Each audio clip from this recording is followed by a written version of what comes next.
in time, we have, as with every point in time, we have a very limited database of information upon which we're using to make this decision. So you couldn't have made any other decisions.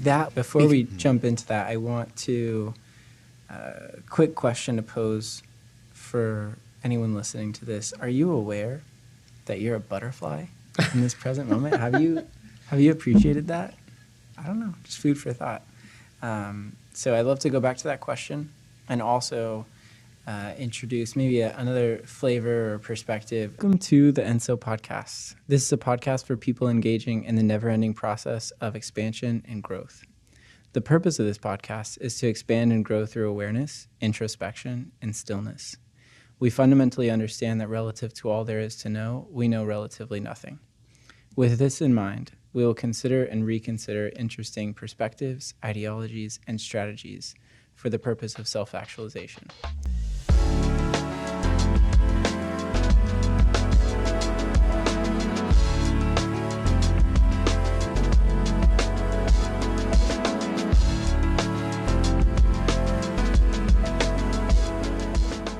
Welcome, Josiah Ball. Oh, thank you.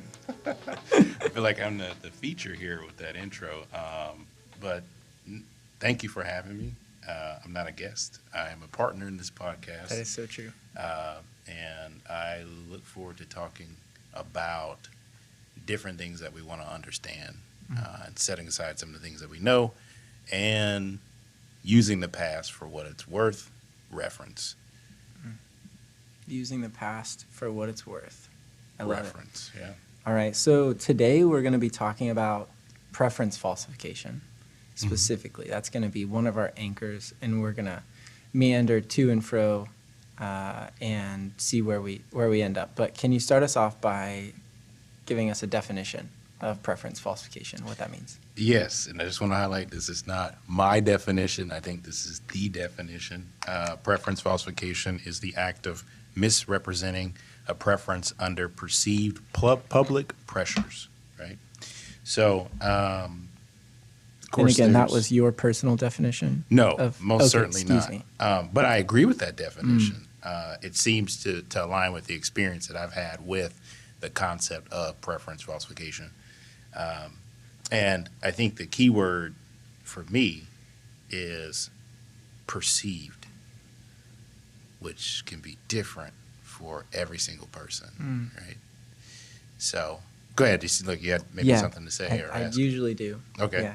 Yeah. All right. So we've defined preference falsification, and I would like our first question to be, what do you think is the most common form, the most common usage of preference falsification in your experience? And I'll share about mine. In my experience, the most common usage. So I've been married for almost 11 years, and I think the most common usage of preference falsification happens to occur in, long-term committed relationships, where you have one partner who seems to, just kind of go along to get along, and the pressure or the perceived pressure that they think that will happen is a lot worse than actually sticking up for themselves and saying, well, I prefer to do this thing instead of that thing. I prefer to actually explore being plant-based instead of eating ribeyes, 60 times a month so I think that's the most common use, at least, in our society. That seems fair to me. I would also agree with that. So instead of resharing my own opinion, I think that's a perfect segue into what leads people, real life human beings, to engage in preference falsification and do so at such scale as we see it. And this is a personal opinion from me. I think it happens a lot. And if you can, confirm or deny that, that's up to you. Well, yeah, I mean, I'm not the leading authority on this. This is just something that we're exploring. We're trying to understand better. But in my opinion, or at least what I've observed, I see a lot of people that haven't necessarily healed their past around, their preferences being killed, right? So I think for a lot of people that starts in childhood. So if you've ever observed a 2-year-old, their preferences seem to rule whatever it is the environment has planned for them, right? Or So else they're screaming. right, but at some point, that child, it could be, as early as, I think there's a lot of research out there to basically validate this, but it could be as early as 6 or 7, where they start to observe their environment reacting to or responding to their preferences. And so there's all these types of emotions that seem to happen when I think there's a difference between how their environment reacts and then how they perceive that, right? So I think for a lot of people, they carry that into adulthood. I don't think there's a proper assessment, or and maybe there's not enough guidance by their environment, mainly their parents or loved ones, to say like, wait, I see you have this preference, and I see you're aggrieved because your preference wasn't necessarily taken into account. Right. And let's explore that a little bit. Let's explore that grievance. I don't think that actually occurs enough as young adults or children, and I think we carry those grievances into adulthood, and we don't necessarily explore it, and it's easier just to succumb to the perceived pressure of our environment to go along and get along. That's my observation. Right. And I think that taps into the some of the deepest layers of preference falsification and the root causes of it. And on second thought, maybe it's better for us to give kind of like a more relevant, more applicable definition of it. So I think what I'm going to try to do here is take a stab at a preference falsification instance and have you tell me if you think that this is indeed preference falsification. Mm-hmm. So to set the stage, it is 4:45 p.m. And my lovely fiance and I have been talking throughout the day about going to the 5:30 p.m. workout. And this is a workout class, so we have to actually sign up for it in advance when there's still spots there. Oftentimes the evening times they're left open. But we're talking about going to the workout or not going to the workout. And my secret identity in terms of preference is that I don't want to go to the workout. However, I do not want to come across as lazy or slothful or uncaring about my physical wellness. So I plant to seed an idea inside my fiance's mind that says, I would so love to go to the gym tonight. However, we haven't gotten our groceries yet for the week. And I feel as though, if we chose to go to the gym instead of getting our groceries, that's going to cause us to eat out tonight, perhaps tomorrow night, perhaps the following evening as well. And that's going to be a net impact of a caloric surplus, right, in our lives, which is the antithesis of what we're trying to accomplish by going to the gym. We want to get into a calorie deficit. However, that wasn't my original intention. Please feel free to dissect that situation. Tell me if I might be misrepresenting preference falsification. Well, I don't think you're misrepresenting the act of misrepresenting a preference under perceived public pressure, which would be preference falsification. I think the picture you're painting is what occurs when preference falsification goes unchecked for so long, right? So, I think preference falsification, at least from if I'm tracking what you're saying, it basically stops when there's a private preference that's different from the public one that you're conveying. Mm-hmm. That's preference falsification. And I think over time, you keep doing that, right? As the fiance that doesn't want to go on the workout. You keep saying, I want to go to the workout. I'm ready, right? When you're really not, you don't want to go to the workout. And then I think what occurs after that is more naturally, how do I now distract, right? So there's now this creative, because our mind is very creative, right? It creates. Right. And I think what's happening in our bodies, linked to our brain, is now there's an anxiety around going to work out. That is, I think, stimulated because there's a private preference relative to the public one that you're conveying. And so then it's easier for you to distract rather than actually come to terms with the private preference that you have, the courage that it takes to actually say, I don't really want to do this. Let's figure out why I don't want to do it, or let's figure out if this is something that works for you. It's much easier to then throw in a distraction, or we think it's much easier to throw in a distraction. And so when we do that, of course, I think the other party is then caught off guard. They're like, what? We're Doesn't talking make about going sense. on a workout. Like, what? We've already signed up for this. We're already committed. What are you talking about groceries for?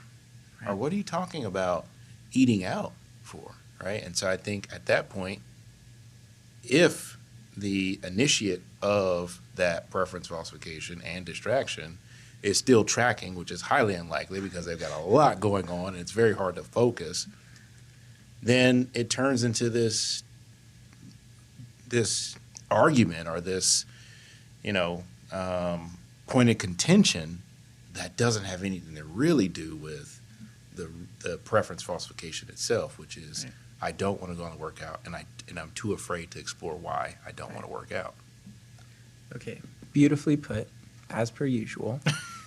So I want to do two things. I want to revisit that metaphor and kind of expound on it a little bit, and then I also want to, and please keep me honest with this, I'd like to keep a running list, a little inventory of the values that these behaviors might be rooted in or lacking.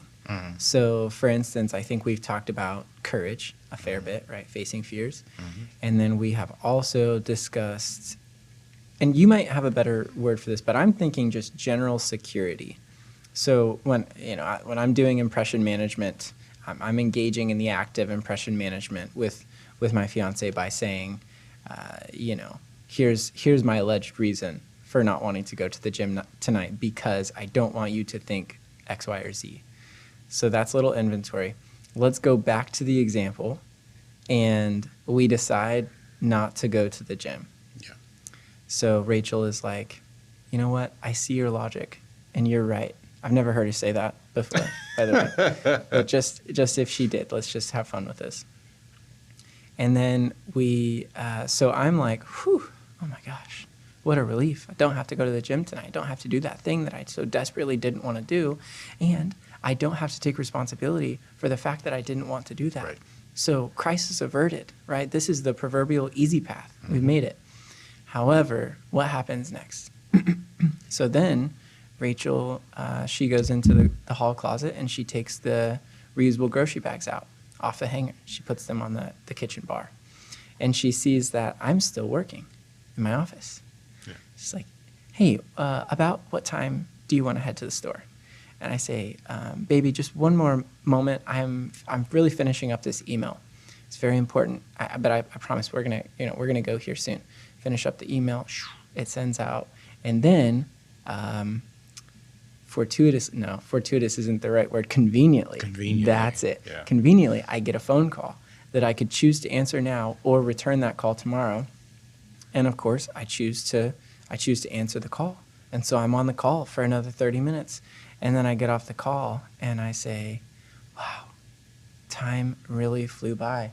I am so exhausted. I am so hungry. I am so tired.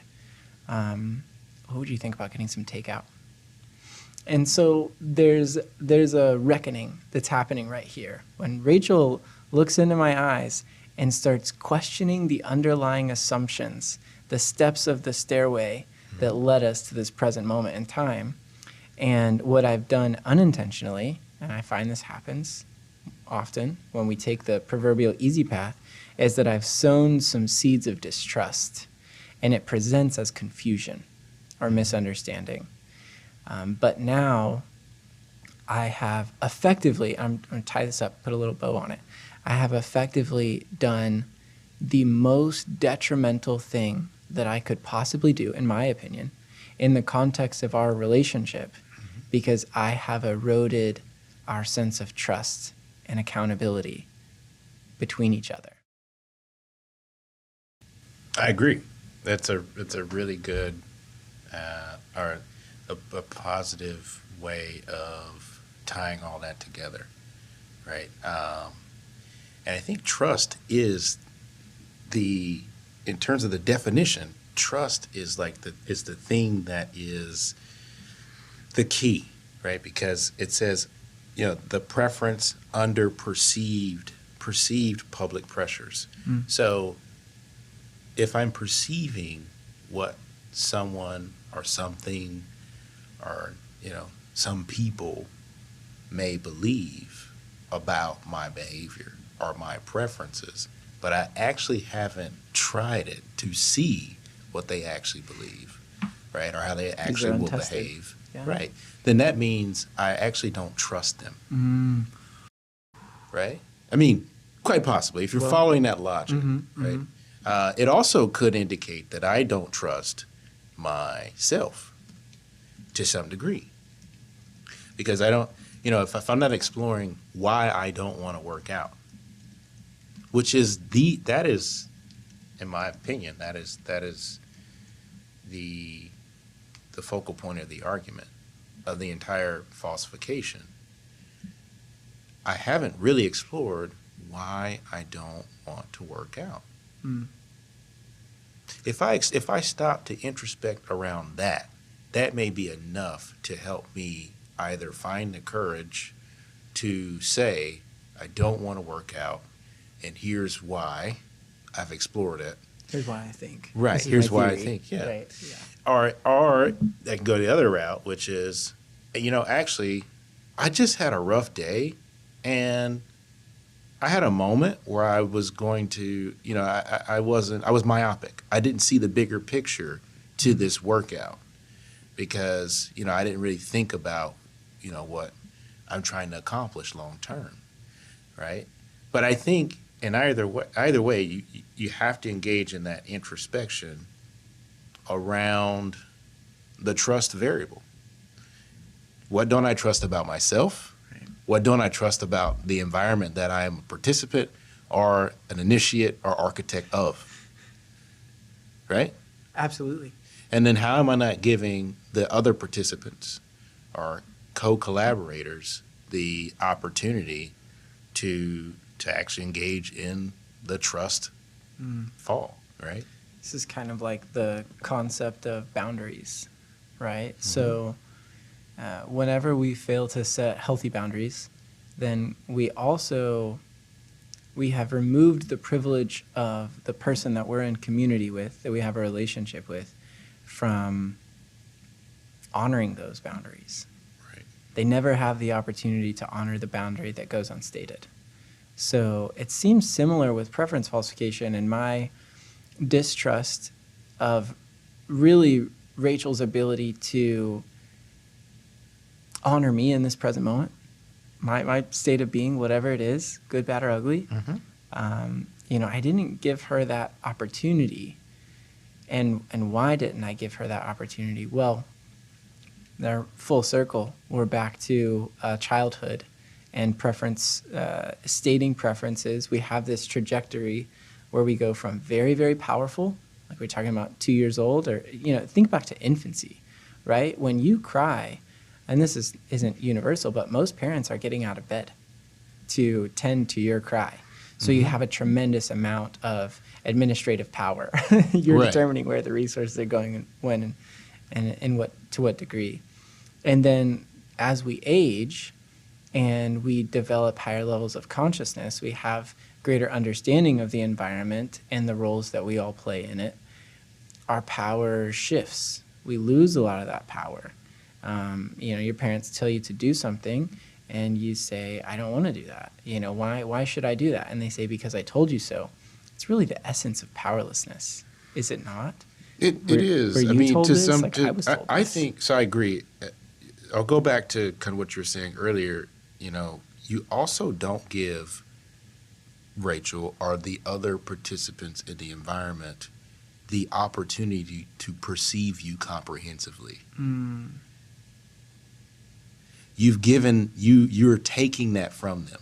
When we don't convey what we privately prefer, we don't give the other participants the opportunity to perceive us comprehensively, including our preferences, right? So Does that ever happen? it does happen when we have the courage to introspect, to really evaluate how much we value how we're perceived, right? So I think the example that you gave, yes, a 2-year-old or even an infant, they don't care how they're perceived. I would argue they have the same level of consciousness that they have until the day they die. They just have more awareness as they get older. Right. Right? So I think, especially if, the perception of their behavior starts to gain attention, right? So they pick up on the fact that every time I cry, scream, I get picked up, I get fed, or my needs are met, right? So I think we're learning at that point in life, or coming into awareness of perceived needs, right, relative to actual needs. Right. And so I think in some cases, when we get in our adult lives, when we're in these intimate relationships or in just relationships in general, there's what we perceive we need about this particular relationship. And then there is what we've actually introspected to find what we actually need. And I think if we're afraid to let those two merge, then we're not allowing our environment and the participants in that environment to perceive us comprehensively. I think the value here would be authenticity, transparency, maybe one of those, maybe both. I think both. I mean, but first you've got to be transparent with yourself. Let's take it back to a 2-year-old. Let's say the 2-year-old starts to come into awareness of their behavior and how their behavior is perceived. Okay. Then they have to understand the applicability of that behavior and what happens after that behavior is perceived. Right? And that takes a level of awareness, even at that age. To observe the stimulus response, this essentially we're talking about Pavlovian conditioning here. Conditioning, right. Yeah. And then they start to, if they continue that behavior, they first condition themselves to think that there will be a consistent response for that behavior. Right? Right. Which isn't guaranteed. It's just that's pattern recognition so far. So I mean, if let's say we were studying 2-year-olds. 2-year-olds don't necessarily act the same around everyone. They may act the same around like loved ones, but then they get around a complete stranger. Let's say it's like parents are having people over. Right. Yeah. You can see a difference in Suddenly how they're they shy. behave. Right. Yeah. So you can also argue that there is some level of perception of their behavior on their part because they know how to change it. They've conditioned themselves to change it because they're not really looking, they don't know what the response will be. They're fishing for a response by, trying different behaviors. They still trust their environment to perceive them comprehensively because they now have a new introduction into that environment.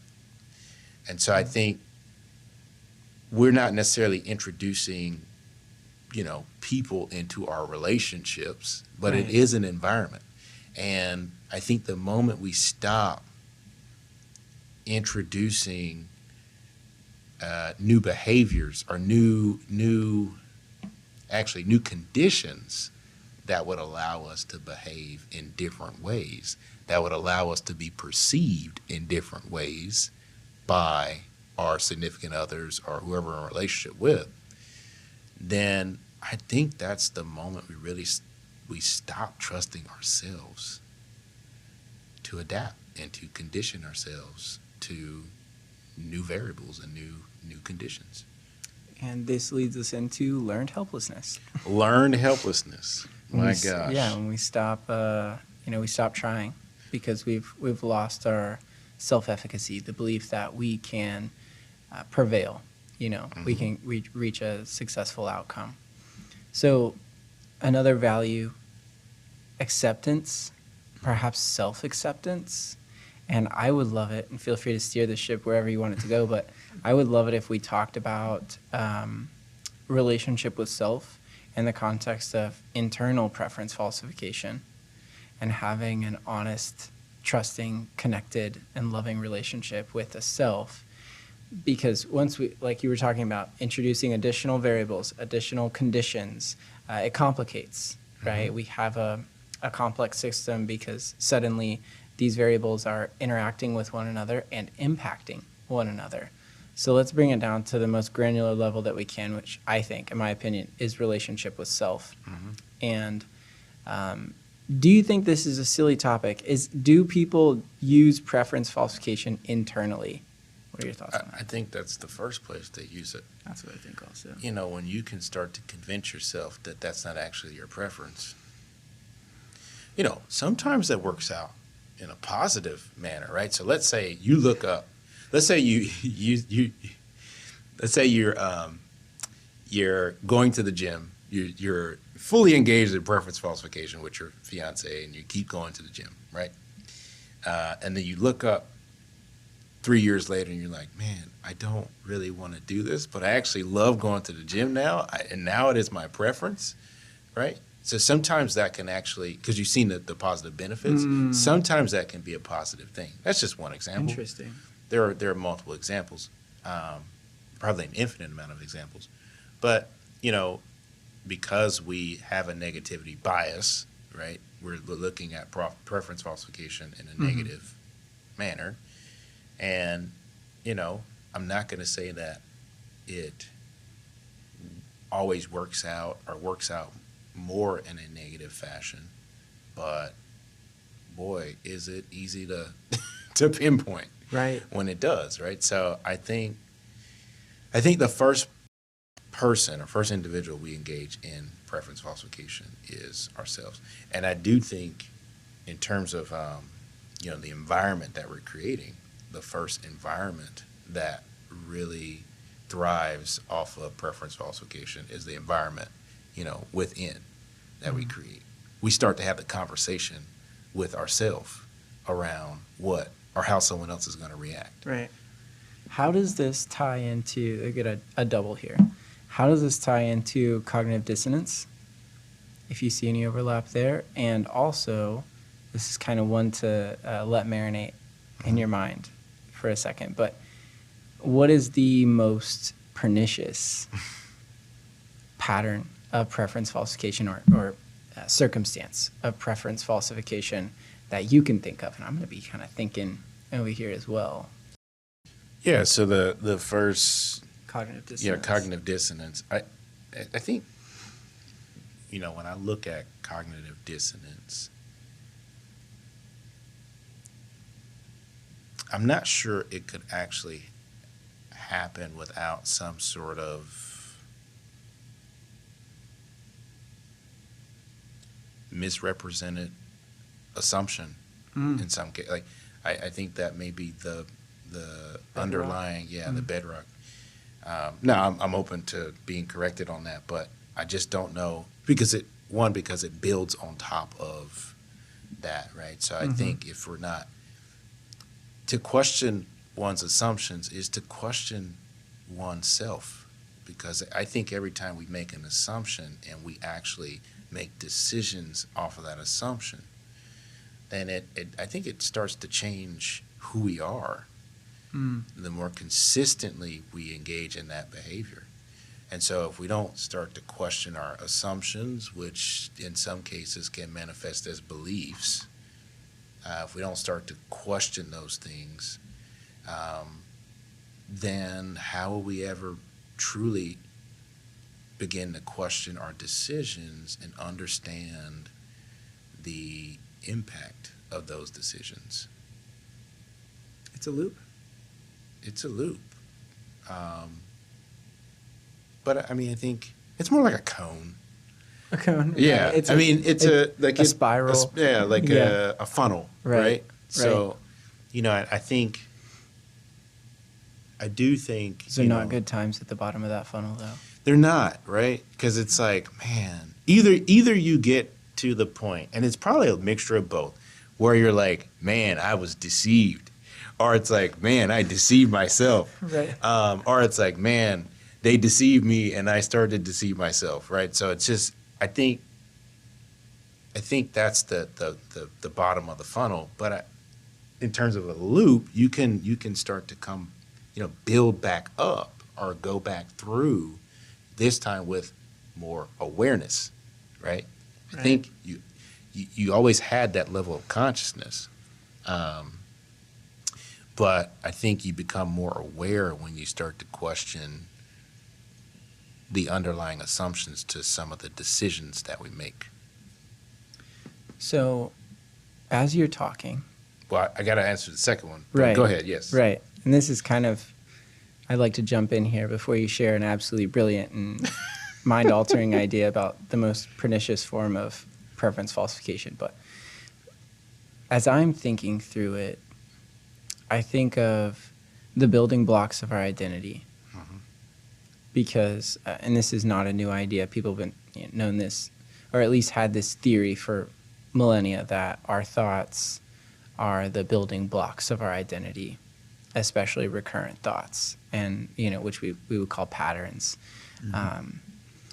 So whenever we falsify our preferences and we allow impression management to win over authenticity, to try to paint it in binary terms, though it definitely doesn't exist that way, we have then built, so the foundation of our life is built on a falsehood. It's built on a lie. It's built on deceit at that point. And we have that knowledge, though it may be beneath the level of consciousness. It might be subconscious or non-conscious.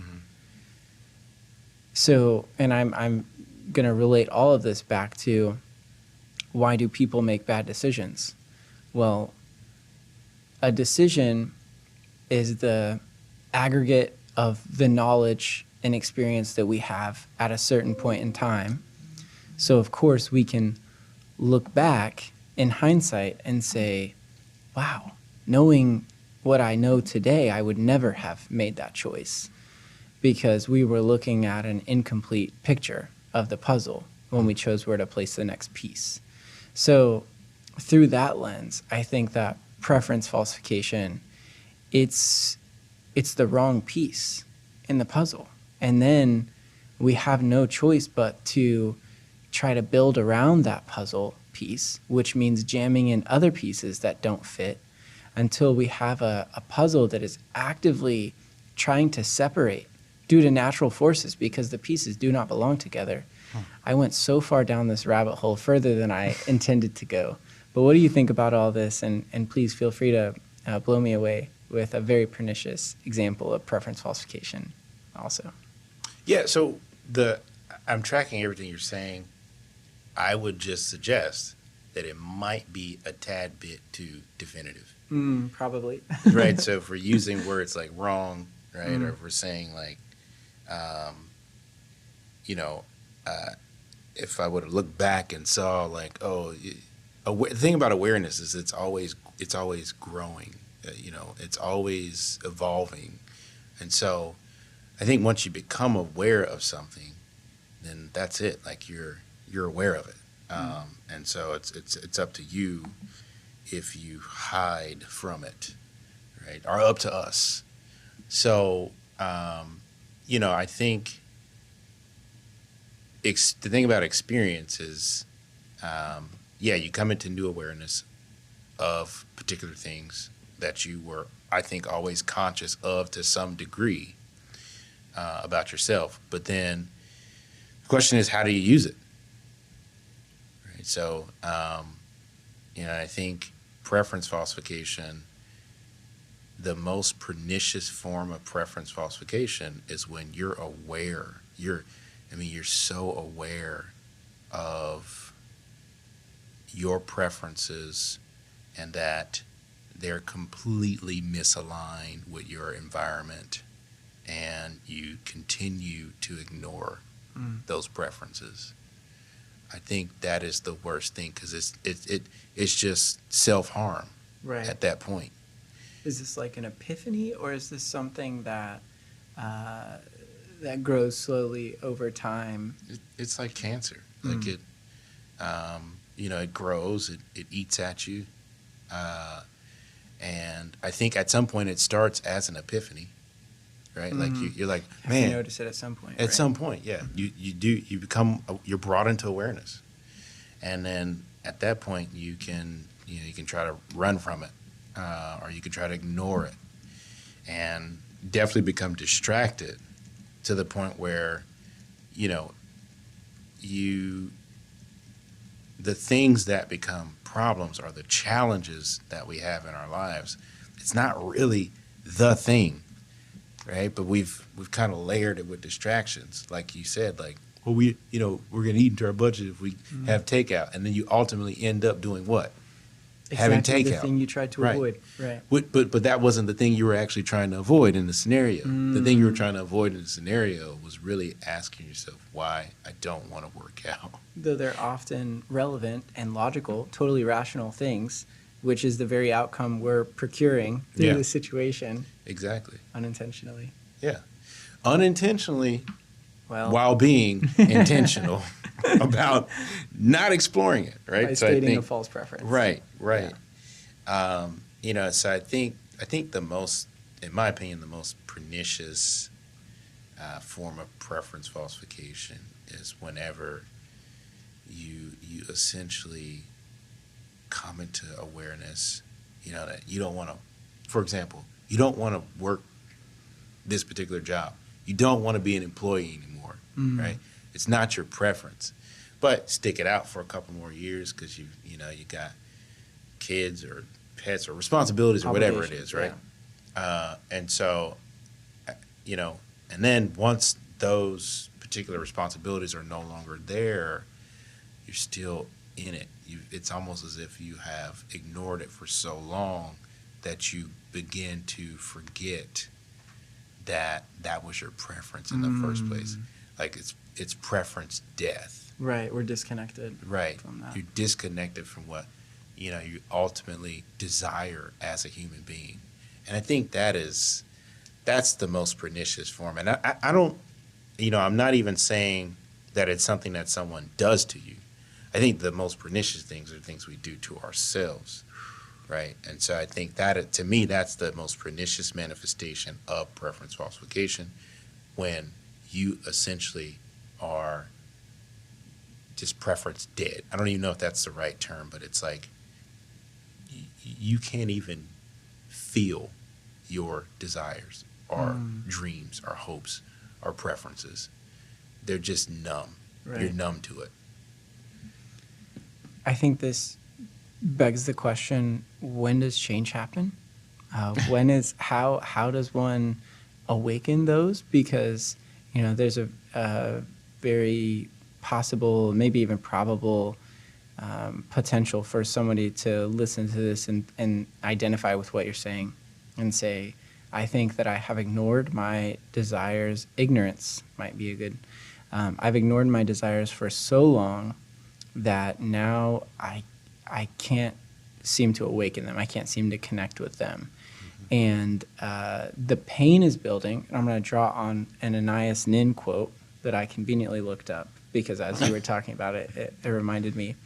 And that quote is this: "And the day came when the risk to remain tight in a bud was more painful than the risk it took to blossom."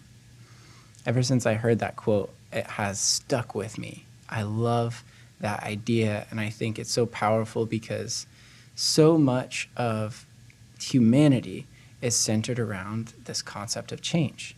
We identify something that we perceive as less than ideal, and we derive meaning, satisfaction, fulfillment from changing that state. I think it's just, common trend or pattern. And we get frustrated with people when they don't see the need to change. And I think that, for me personally, that feels like a waste of time and energy, because if we want to predict when that person will create or channel the energy needed to change that state, it's going to be the day that it's more painful to remain as they are than their perception of the pain involved in changing, not the reality of the pain involved in changing. Because that, at this stage, at this juncture, is totally irrelevant. It's about what we think about it. What do you think about this? I agree. I completely understand it, and I think with, or at least from what I've observed, I don't think that's most people that actually make change. Why? Well, I think it takes a unique experience, a unique pain, to be able to say that the norm is terrible. The norm is riskier than what else is out there. Does that make sense? Kind of. At the same time, I think about, there's a book that I've recommended so many times. It's called Finding Your Element. It's by Sir Ken Robinson. And he has a story, an anecdote in the book about a young man that worked at a paint store. And he would wake up every day, put on his uniform, go to the paint store. They had this process where you have to shake the paint to get it ready. And he was just, shaking paint all day, get off, go home. And there was this gradual building until he reached a critical mass, and he was like, I would rather die. That was when the pain had become greater than whatever the perceived risk was. And that's a crossroads. So death sometimes feels like the logical or rational path to take when life is excruciatingly painful and nearly unbearable. Well, life is excruciatingly painful and nearly unbearable. I agree. I think that is the case. I disagree with most. that. Well, so I think it depends on your level of awareness. The thing about pain is, let's say that you're a paraplegic. Someone can come kick you in the knee all day, but you're unaware of it because you can't feel it. Now, let's say you're not. Let's just say you're, regular Joe, and someone kicks you in the knee, mildly kicks you in the knee. You feel it, right? Yeah. You're aware of the pain. And so I think there are I think for most of us in terms of humanity, I think there is that same intensity and force in terms of the pain that we feel as humans. I'm not talking like physical pain. I'm talking about like the emotional, psychological, the awareness of our existence, that type of pain, right? Right. And I think a lot of us are paraplegics to some degree. We become numb. Yeah, we and that may be a poor term, but I think we don't necessarily have any sensory receptors. That's exactly what I was thinking. To sensory our neurons, existence, right? Yeah. Right? The awareness around our existence, for whatever reason, whatever event that has occurred in our life that we refuse to really explore healing ourselves around, right? So, and I do think we have that self-regenerating power to really explore ourselves and to work through some of these things, if not most. Sometimes it takes guidance, and sometimes it takes community and experts. And I'm not, for whatever reason, I'm trying to just basically talk about the work that we can do, right, as individuals. And so, I'm trying to make sure that I'm tracking this correctly. You We've threw a gone lot out deep there. down a rabbit hole. Yeah. But, I think we're not aware of, just how much pain we're in. And so we don't necessarily seek the solution or solutions that are inherent to us. And so first you got to come into awareness. You got to get to the bottom of that funnel. Right. And that hurts. Mm. Right. And I think to go back to the blossom, right, and the flower bud, you got to come to the awareness that you're in a cocoon or metamorphosis state to then perceive it that way and to, actually see yourself coming out of it. Just like the guy that went to, had the paint process, right? You were describing. Yeah. You have to examine the iterations of a process. You have to perceive the iterations of a particular process. And I think all of us have the same process. The process of pain and adaptation is the same process in everyone. It may be a different experience. We may have a different vantage point on that iteration, but it cycles, right? So, I think at that point when we're able to collaborate and we're able to have collective vantage points, then that becomes more perspective, right? We can rise above and actually see that the iterations of that process and say like, wait, I'm doing the same thing my grandfather or grandmother did, right? That's perspective. This is a cycle, right? And it's really you're just involved in an iteration of pain, an iteration of hedonism, or whatever it is, right? And so that's why I'd say I think it's the pain is the same. That cycle or that process of pain, being aware of your existence, is painful. The more aware you are, the more painful it is. I see. Right. So I love that you brought up the butterfly metaphor, because I think that's beautiful, literally and figuratively. But also I want to invite you to think about and share your thoughts on so the butterfly's process. It happens in the context of time.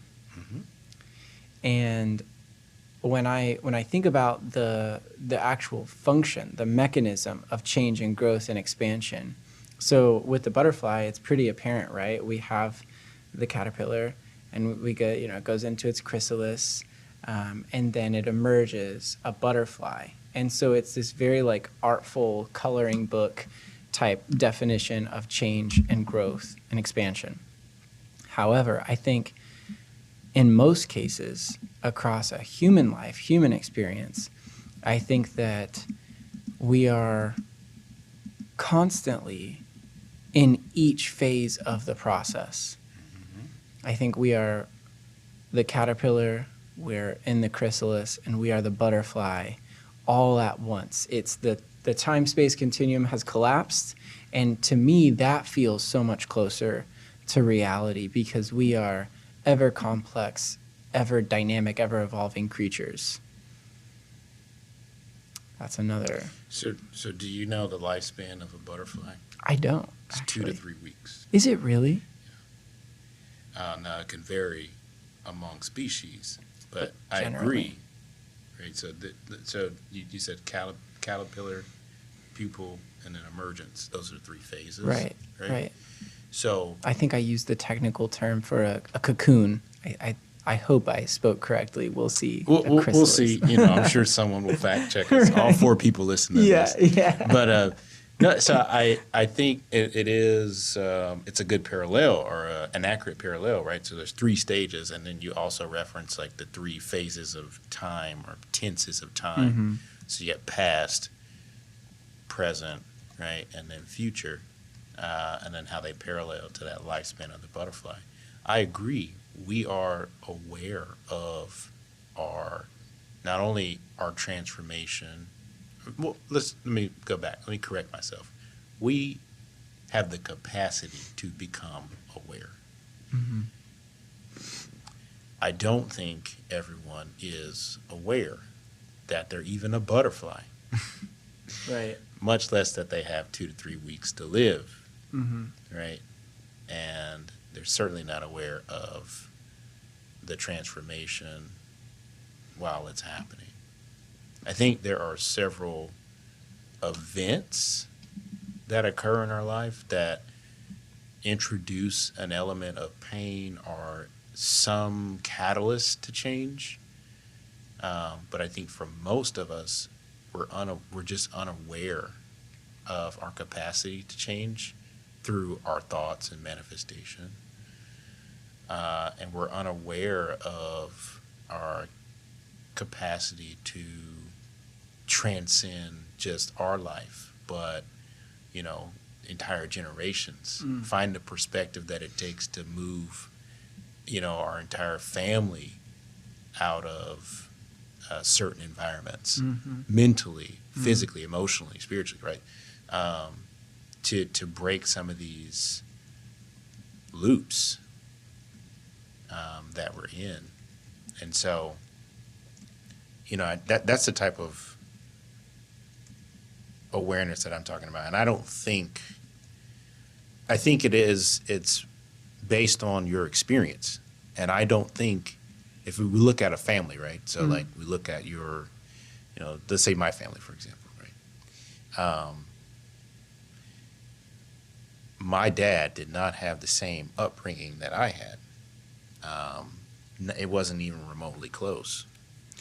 But he had the same or similar upbringing to his siblings. But yet his decisions are completely different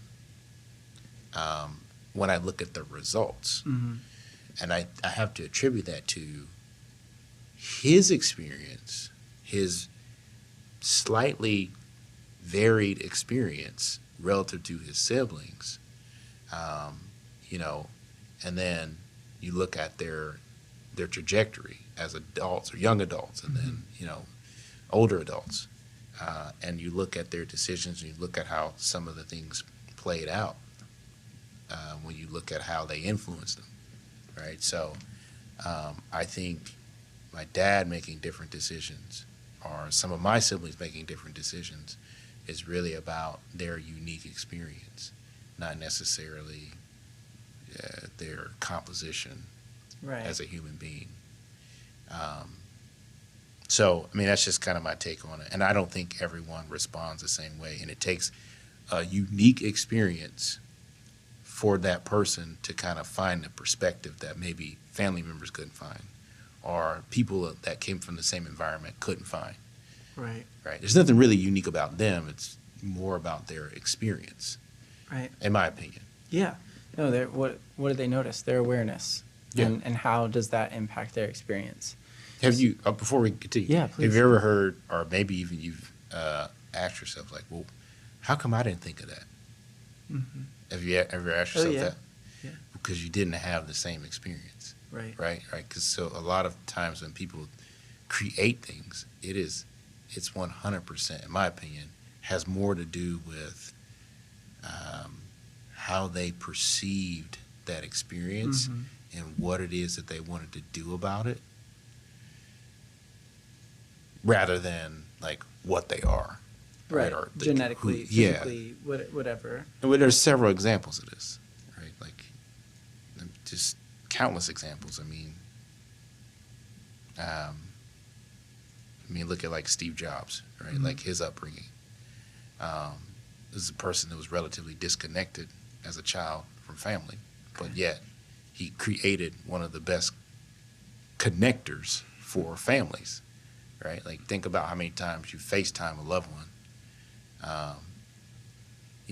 Imagine if basically the mindset behind that was being disconnected, Right. and wishing that you could see a loved one. Mm. And that's the thing that fostered the development of something that's connected countless loved ones. Right. Right. So, it's a beautiful thing, but it Mhm. is derived from a very dark pain and experience. Right. Right. Yeah, which begs another question, can growth, expansion happen in the absence of pain and suffering? Which is something that I've thought about a lot. Before we jump into that, I want to, quick question to pose for anyone listening to this. Are you aware that you're a butterfly in this present moment? Have you appreciated that? I don't know, just food for thought. So I'd love to go back to that question and also introduce maybe another flavor or perspective of this is how do you cultivate awareness? I think that is, in my opinion, that's what I love to focus on, cultivating awareness. Yeah. Instead of that really dark, murky. Well, I think awareness, comprehensive awareness, it could be dark, but the dark is very useful. It could be very positive, and the positive is very useful. But becoming aware is, I think, probably from what I've observed, one of the best things you could possibly do as a human being. And the faster you become aware of, how you're perceiving things and how that is impacting your decisions and how long you allow a particular grievance from your perception of something to last before you actually address it and process the emotions around it. Well, I think that's the difference between making really positive decisions and really impactful decisions, positively impactful decisions. So clarifying question, this is a moderator variable for quality of life. It's going to impact the direction and the magnitude of that relationship is your level of awareness. Am I hearing you correctly? 100%. Your level of awareness of self, right? So I would say my level of awareness of self, right? This is something that I'm always trying to get better at, is becoming more aware of myself. And I don't think it's possible to become more aware of self until you're exposed to different conditions.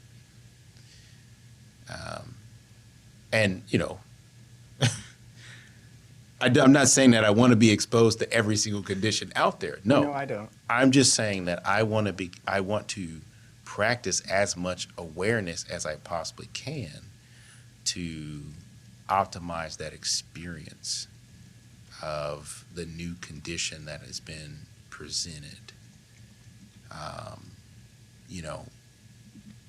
If I think about the last 10 years of my life, and I think about how I have, adapted to new conditions.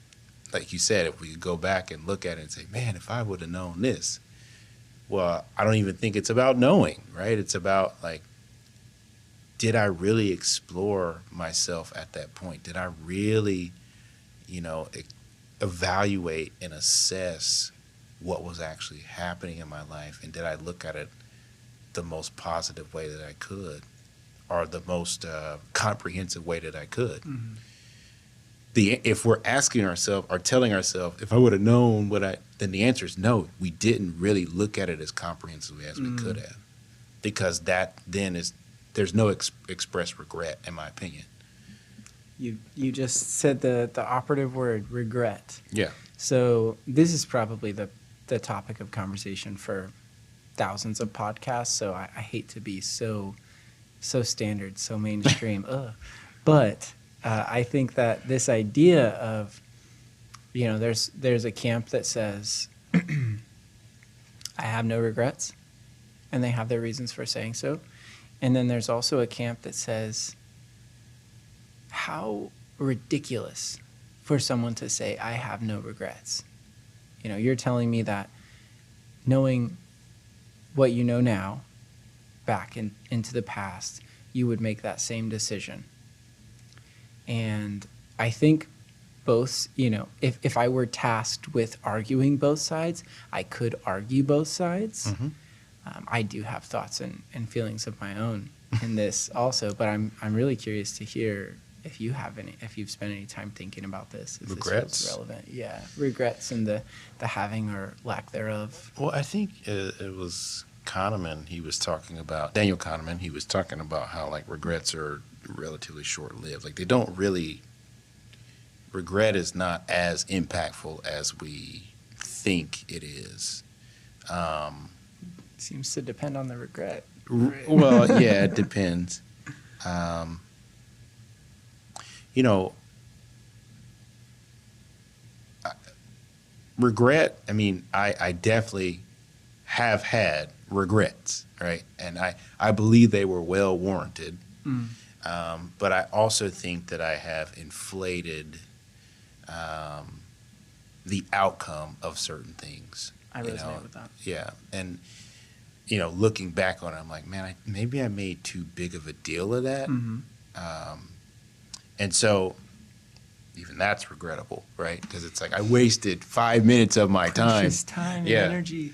And so I think that's where I go back to trying to make sure that I'm making as clear-headed decisions as I possibly can, as many clear-headed decisions as possibly can. And I think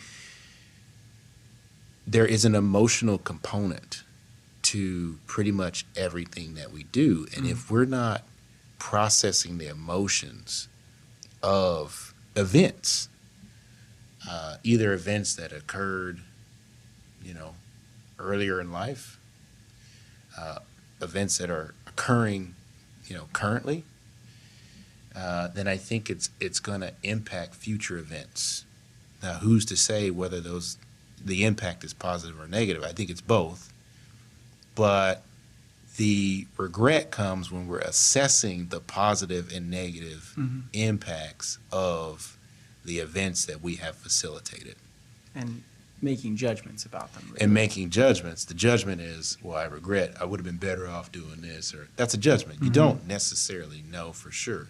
You can make the assessment, but there could be a unknown variable or an unexplored variable. As there often are. That could basically nullify all the other variables that you have, you've explored, right? To come up with that regret, excuse me. So, I think we probably spend a little too much time, engaged in counterfactual thinking. But I do think as long as we're being introspective, it's healthy, right? So if you're curious, I'd love to share some thoughts. Yeah, I would love to hear them. Here's what I can appreciate about regret. Regret creates circumstances where we pause and reflect. And I find that to be valuable because I think you and I have had this conversation before. Learning doesn't happen through experience. Learning happens through reflection upon experience. So regret is sometimes just a mechanism for encouraging you in a somewhat coercive way to reflect. Yeah. And the flip side of that is that I think the degree to which regret loses its utility, its usefulness, becomes maladaptive as opposed to adaptive, is the degree to which we fail to make it a learningful experience. And what I mean by that is, let's go back to how I introduced this topic earlier. I said, there's a camp of folks that say, if I would have known then what I know now, I would never make that decision. And to me, I feel as though that's totally beside the point. Yeah. Because the crux of the issue is that we exist in the continuum of time. And so at that point in time, we have, as with every point in time, we have a very limited database of information upon which we're using to make this decision. So you couldn't have made any other decision because that was the juncture, that was the culmination of everything that you had learned so far across that point in time, that arc of time. Okay, fast forward now. So if we have that premise here, and if that's been accepted, I would say regret loses its utility when we fail to have a takeaway from the experience. And we can say that we truly regret an action or a situation if we truly believe, and I'm making a lot of assumptions here, but if we truly genuinely believe that our quality of life, since that's the metric that we're measuring here, would not have been improved in the absence of that lesson.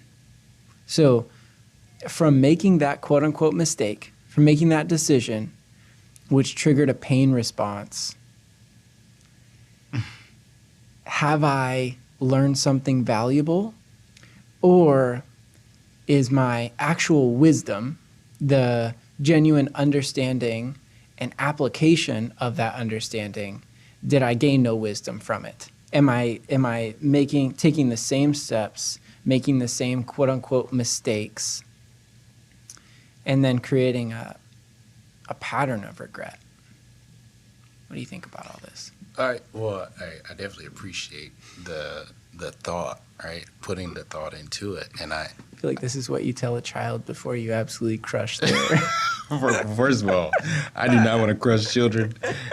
I don't want to know anything about that experience. But no, that dream. Their dreams. Not their dreams. Not their dreams. But no, I was going to say, I think it's fascinating that we can actually sit here and talk about regrets. I mean,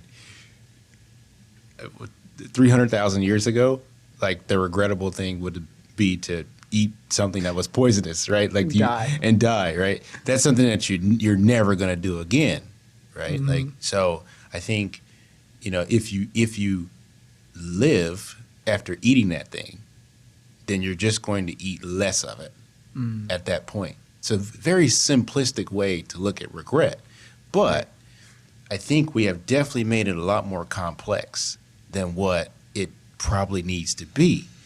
As we tend to do. If we have lived through a difficult time or event that was precipitated by our lack of thought, our myopia, right? And we look back on it and say, man, I didn't make the best decision. I regret. Are you still alive? Are you really going to make that same decision to the same degree again? Probably not, right? Just like the guy who ate the poisonous berries, right? He's just not going to eat as many of them, right? He's like, I would like to throw up maybe one time less, right? Right. So my point is, I definitely think the stakes are not as high as they used to be around regret, but yet we have amplified them. Does that make sense? It does. We're reliving that experience, right? Yeah. And that's generating the grief response, the regret. Yeah. The maladaptive result is not the end of our life where it used to be. Right. Does that make sense? Absolutely. Like, it may be the end of a career, it may be the end of a relationship, but at the, in my opinion, those are things we can work our way back from. And we'll probably work our way back from them better than what we started. So, yes, there has to be some sort of learning, but I would argue that the learning just occurs. I mean, there's really, yes, you need to explore, you need to be introspective about it, but if you are alive beyond that event that was caused by your decision, you probably learned, at the very least, you learned something. You're different. You're more adaptive.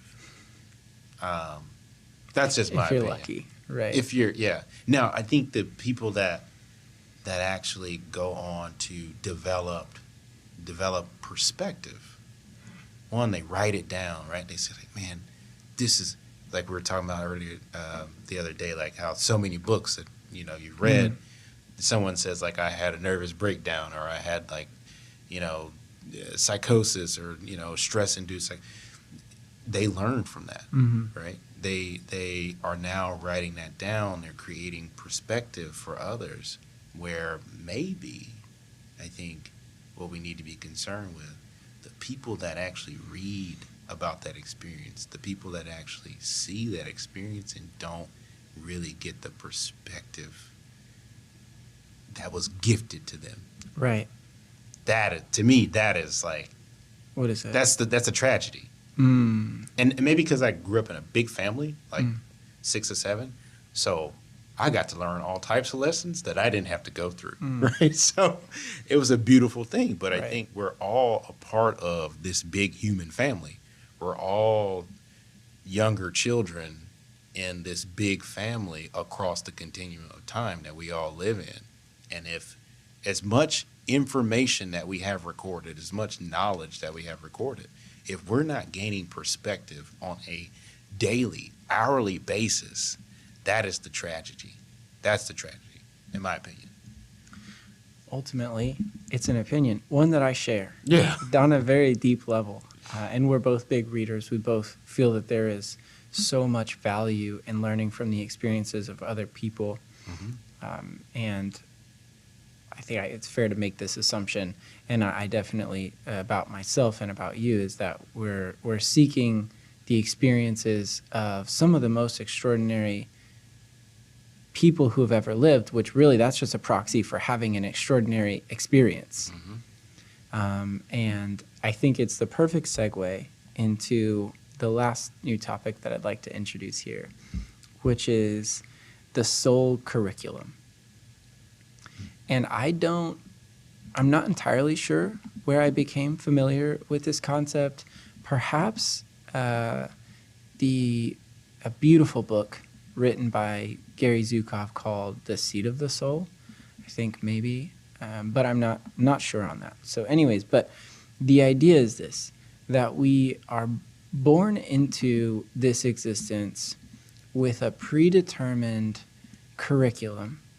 So meaning there are lessons that we are supposed to learn during our time on Earth, and that we are the architects of our circumstances before we are living this experience, right? So if you believe that the soul exists outside of time and space, that it's like an eternal soul, which is one of the foundational ideas of, I would wager, many world religions, that there's this non-material metaphysical component to a being, and that we have come here to learn these lessons, and that the pain response is like a signal.